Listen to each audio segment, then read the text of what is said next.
Hello, everyone. Kim Fairley, your 2026 OREA President. Very excited to be bringing to you the In the Hot Seat podcast, new for 2026, meant to engage with our members, give a little insight, have some great speakers, and put them in the hot seat for you.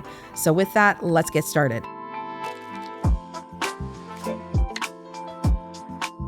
Cathy, thank you so much for being here for what is our very first podcast show. Mm-hmm. I know, very exciting. It is. I know that as interim CEO, you've been incredibly busy. So can you tell us a little bit on how the role's been treating you so far? Well, there's been challenges, but a lot of rewards. Every day I walk through those doors, I feel energized. I'm energized for the organization. I'm energized for the staff. I think this organization has a lot to offer. I enjoy the staff that we have in the building. They're constantly moving forward, creating momentum. That's really hard to do when we haven't had a permanent CEO in place. In the spot. Yeah. So I think, they do a really good job. They're unappreciated. My job is to support my staff that we have and to support my board of directors, my member boards, and my members. It's not really easy. There's a lot of challenges with that, but there's a lot of rewards. So when I see the staff succeed, that makes me very proud because that makes us look good, including the board of directors and myself, right? So we don't do this in a silo. We do it as a team. I always say to the staff, I feel like we're a ship out in the ocean with our anchor down. Do we go north, south, east, or west? We really don't have a clear direction right now. And I feel like I'm starting to get that direction with the staff and trying to get it ready for the permanent CEO to be in place. I'm committed to having the right staff in the right place. I'm committed to accountability and service. I feel that the board of directors will hold me accountable. They'll give me direction in which way they want me to go. And it's my job to deliver that and to direct the staff to deliver that as well. So is it always easy? Absolutely not. No. I prefer people to pick up the phone and call me and give me a kick in the butt if I'm not doing what I need to do. Yeah. That's what I expect from people. And that's what I give to people. And that's like every member board, though. So despite, obviously, our member boards, we have 22 in the province. We know that they've got permanent CEOs in place there or executive officers. But the reality is the staff in general are sort of like the gems behind the rock, right? Like your grassroots realtors don't understand how hard those guys work, how much they do, and not just for making us look good, but the reality is they're helping us do and utilize things that we use every day in our business, like forms, our further education, advocacy. The grassroots realtor doesn't know that we're trying to advocate, for lower DCs around the province, especially in some areas where those are high. So, those are the things that staff behind the scene, you in that position, are what's helping everyone provincially. So that's important. That's important. It is really important. And I think it's also important with the support of the board of directors in creating new pillars. We have the 3 leadership, advocacy, standard forms. It's not enough. We need another pillar or another pillar or another pillar. Yeah. One of them may be being education. We know that the agents that are recently graduating are not coming out of the school with all the tools they need. Yeah. So it's our job to get those tools in front of them. And we're offering the Mastering OREA forums. We're hoping people will take us up on that and do it. As a broker, I know. Coming out, you have to teach those new agents what they need to know. Yeah. It's great. Great. Thank you so much for coming in. Now, just forget a little bit of what you were just taught, and we're going to start over again. It is. It's hard. And, I'm just a small brokerage. Imagine some of these large ones and the manpower that takes to get these new folks in and properly trained, properly understanding the rules and regs. It's a big deal. It's a big deal. So what has surprised you most about being in this position as CEO? Well, I think I knew how hard the staff work, but I didn't really appreciate. And there's a difference. Yeah. You don't really appreciate what they do. And I've told every board of director, come and sit in the office for a week and understand what they do and how they do it. They're just well-oiled machine. Yeah. They just, boom. They know what they need to do and they do it. And they're not afraid to say, Cathy, I think we should do it a different way. And I'm like, yeah, that's a great way to think about it. I'm all on board. I'm going to support you. You've done this longer than I have. And if I really think it's a bad idea, I'm going to say no. But for the most part, my job is to support. And I just think they're undervalued, underappreciated. And my job is to make them feel appreciated. Yeah. So It's a two-way street, right? I think for us as realtors, we are used to being in that hot seat, in the decision-making, and we know what's best. We know what's best when it comes to dealing with consumers, but sometimes how to get there is a little lost on us. So having the supportive staff is very huge. It's really, really huge. I agree. What has been your favorite thing in the role? I think my favorite thing is the celebrations, like celebrating Bill Matter's retirement. Yes. Celebrating member boards and their achievements, celebrating them when they get in front of politicians, not only advocate for things that we want them to advocate, but things that are important to them at the local level. I think that's the best part of the job. And I love it. I love being out there. I like traveling. I like meeting them.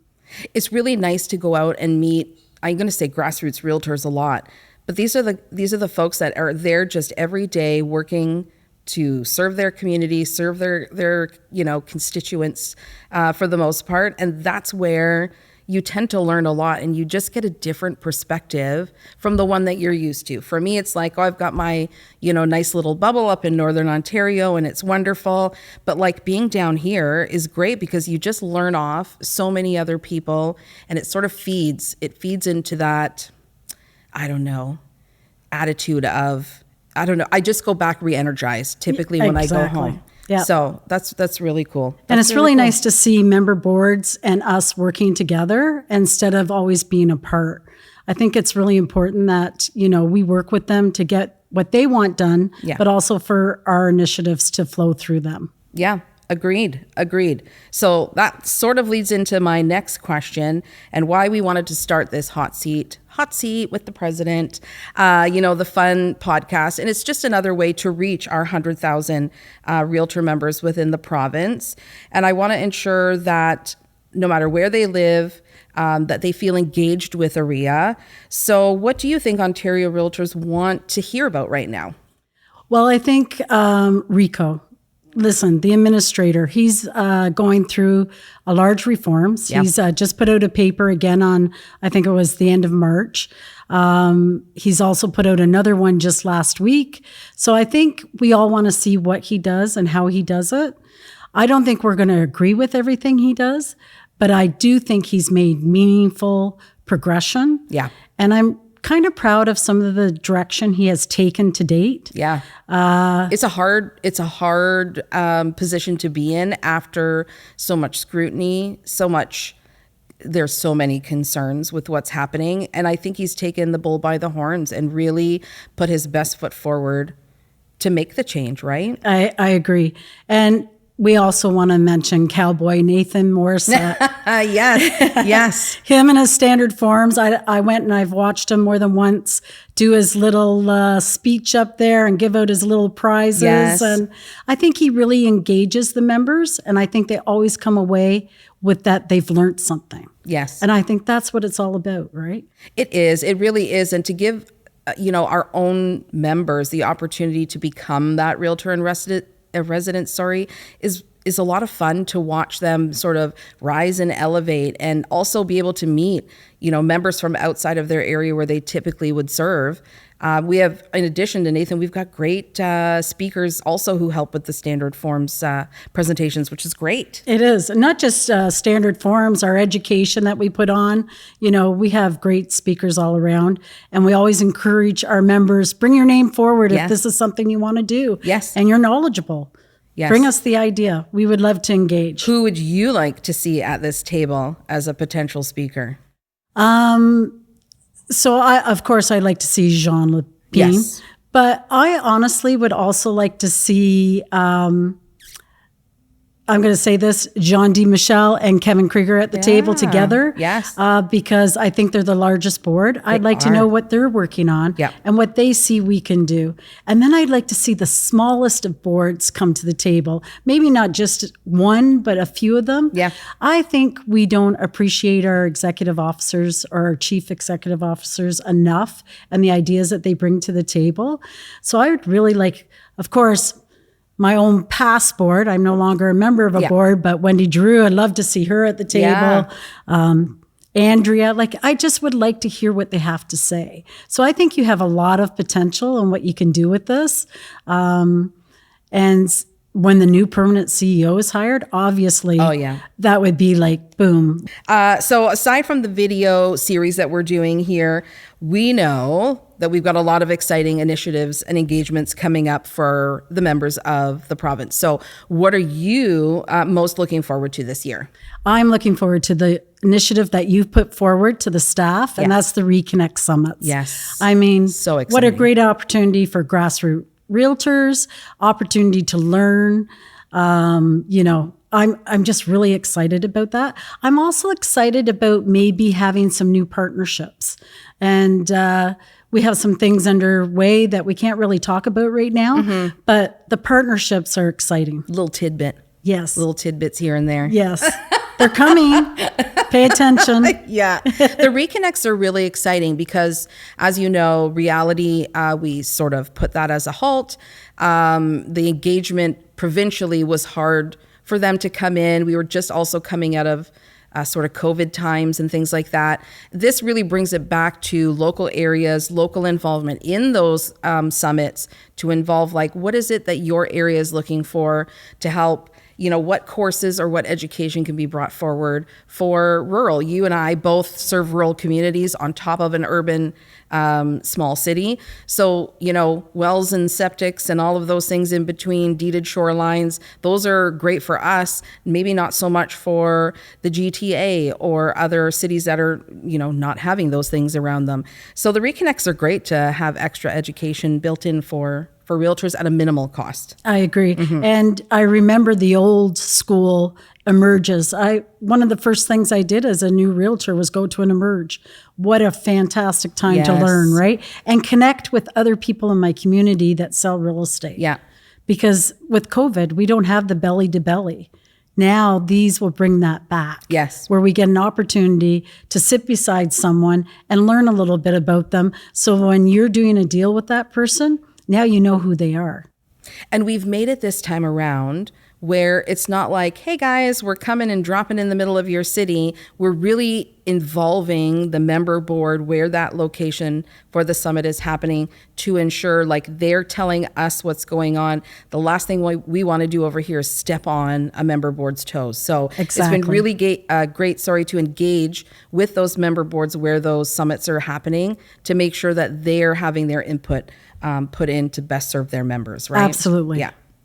So supporting our members, can you tell us a little about what we're doing to support them when it comes to our three core pillars, the advocacy, our standard forms, and our leadership development? Well, I'm going to start with advocacy because we've had a number of hits with the provincial government. Oh, yeah. Premier Ford and his government have really supported us with some of our reports that we've put out.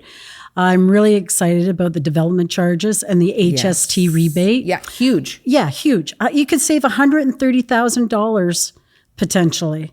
Now, we need these bills to pass, but they should pass fairly soon. Federally, yeah. Yeah, I think they'll be quick to come through. And then I'm going to talk about leadership. We have the new leadership development program. I think that's pretty exciting, where you can get a certificate and actually advertise it, whether your social media, business card, whatever it may be, to say that you've had that. And it reinforces us teaching our leadership and helping educate them with governance and other ideas. So that's kind of exciting. And we know those courses are not-for-profit designations, right? So we know a ton of realtors who sit on other boards. I sit on another one myself, a not-for-profit. So that's huge when you're applying for these positions to volunteer with.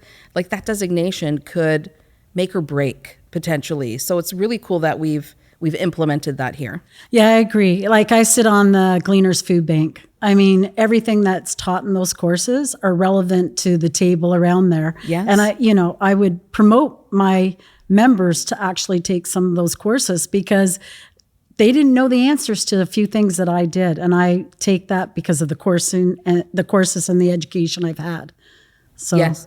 And we're always encouraging people to step up, right? absolutely. It's perfect. Yeah. It's really a perfect scenario. So Yes. really proud of that. And then I'm going to go on to standard forms. I mean, that's where most of our grassroots members really know us from. Yes. Is the standard forms. Sometimes they think we have too many forms, but every form is created because of a situation. Absolutely. Yeah, and you know that better than anybody because you sat on the standard forms committee. I'm really excited about what's coming down, what we're working on. Sometimes the language is a little tough.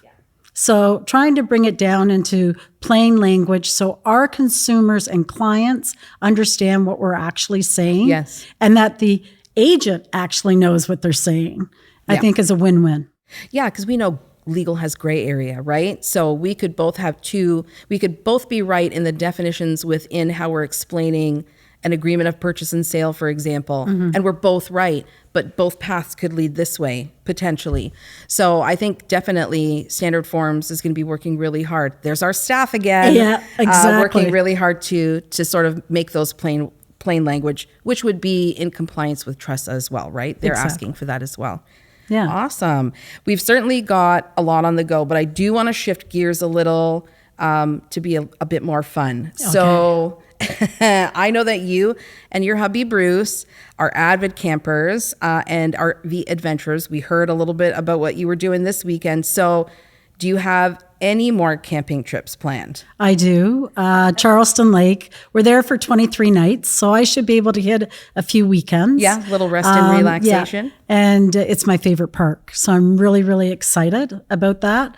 And then we're going on a cruise in September, but we're trying to get to Algonquin Park in October. So the Thanksgiving weekend, again, one of my favorite times. The colors on the trees have usually turned. The animals are active. Like who doesn't go to Algonquin Park not to see a bear or a moose or an otter? From a distance. Yeah, from a distance. But still, that's part of the whole thing about being, and the hiking. I can't wait there's Mizzy Lake Trail. It's about 11 kilometers. We try to do that.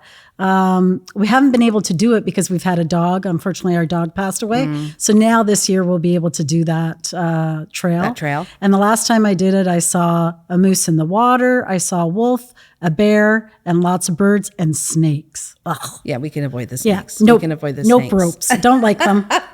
There's something incredible about when you pull up on a moose and they're not coming at you because they're scared. But if they're just doing what they do in nature, it is the most incredible thing to ever see. And you just sort of sit there in awe and then realize, ooh, maybe we should move a little bit and let them continue on. But I always say, if you can get up north anywhere where it's moose country, do it. And if you have the opportunity, just take 5 minutes and just soak in the amazingness that is what is our backyard. It's absolutely incredible. I have to say how disappointed I am in the Sioux that I have not seen one. Every time I go up there, I'm promised I might see one, and I never do. I know. And, past President Rick wants to pet that bear with his left arm. So that's right. Yeah. Yeah. We try. It's really fun. So I lived in the Sioux now for this summer will be 21 years. It took 18 years for me to see my first moose going. Oh my gosh, that means I have to go 18 times. I mean, that just means you have to come back up. Yeah, 100%. I don't mind. What about the kids and the grandkids? Oh, they're great. Soccer's very important in our family. Yes. And I've got one who does competitive dance, and she got a special award for hers, and she's 9.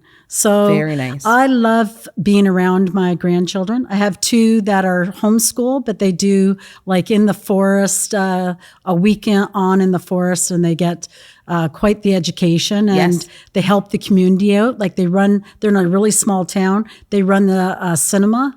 So they're getting that kind of education, not just the in-school education. Right. So each of them is different, and each of them brings me joy. Good. And I just want to smile. Good.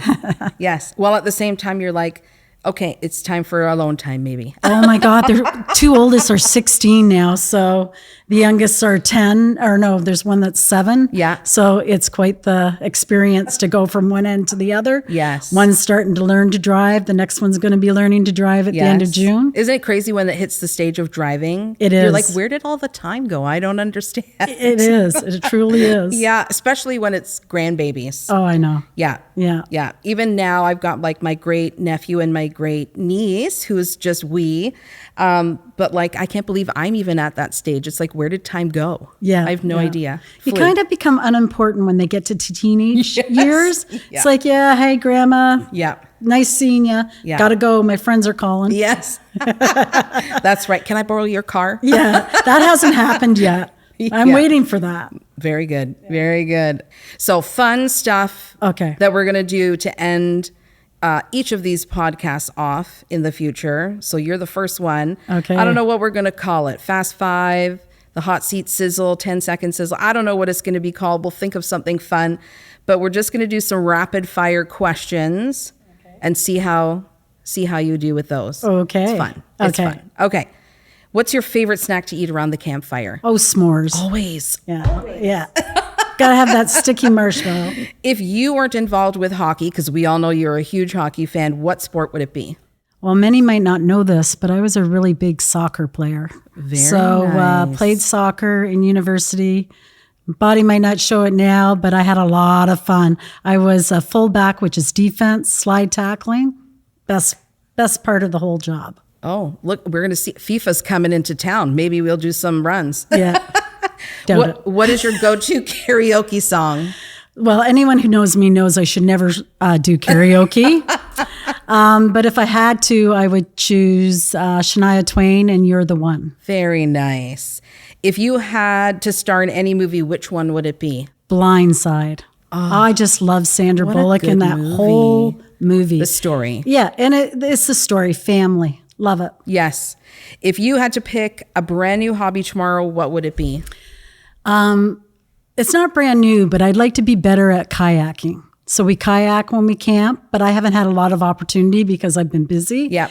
And we just bought the kayaks last year. So that's my number one goal, is to get better at kayaking. Very nice. Practice this summer. Yes, I'm hoping we'll get some practice in. Excellent. Yes. Well, listen, thank you so much for doing our very first podcast.